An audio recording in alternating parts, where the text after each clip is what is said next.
Let's bring Matt Lewis into our conversation. He's a senior columnist for the Daily Beast. And Matt, you're writing that you see this as a problem in the strategy by the Democrats in some races. It does call to mind 2016 when a lot of Democrats sort of said, let's boost Donald Trump. He's crazy. He'll never win. And then he became president of the United States. That's right. Be careful what you wish for. And I think if you care about liberal democracy, if you care about America, the goal should be to keep bad, evil, crazy people as far away from office as possible. But Democrats are doing the opposite. So I think it sort of puts to lie the idea.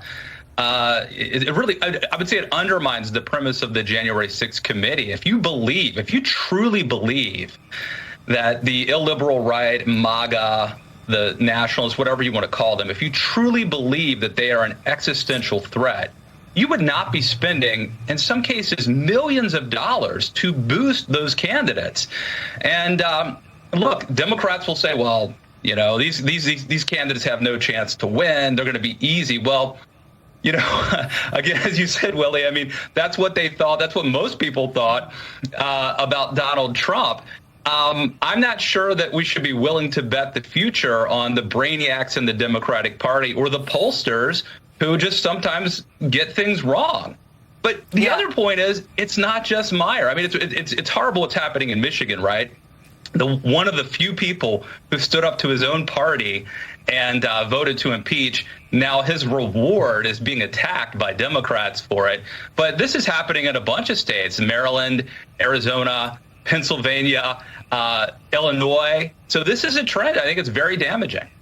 Yeah, I spoke to Democrats in Pennsylvania and in Arizona about it, and they seem to think, well, this was a good strategy. But I agree with you, Matt. You know, be careful what you wish for, because this could come back to bite them come the midterm elections or beyond. I want to talk to you about your new piece. This is super interesting. QAnon candidates are losing, but their lies are winning. So we've had a series of QAnon candidates who are not doing particularly well, but somehow the language that they have been using has now become almost mainstream. Other Republican candidates are picking it up. Terms like, you know, groomer, terms like deep state. They're now part of the Republican currency. Is that how you see the QAnon views winning?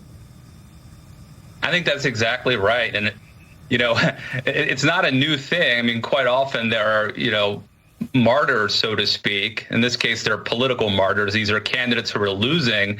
But it's like, if you strike me down, I will come back stronger than you could ever imagine.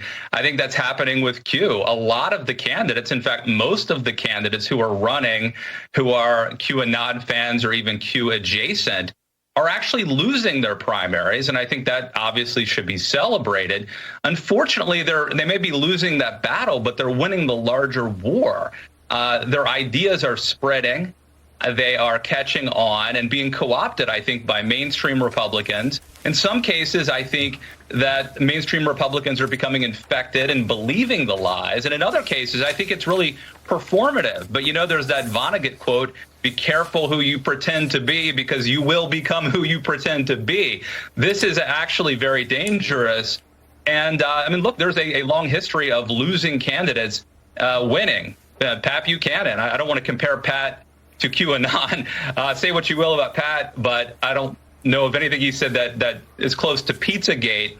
But look at the 1992 primary. Did George H.W. Bush really win in 1992, or did Pat Buchanan win?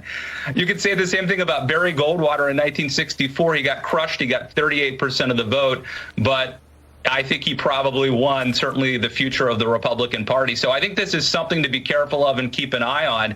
Yes, it's important that mainstream, normal Republicans win these primaries. But even if they win, the fight continues. You must continue to endure and be resilient, because these Q ideas are kind of sneaking in and becoming mainstreamed.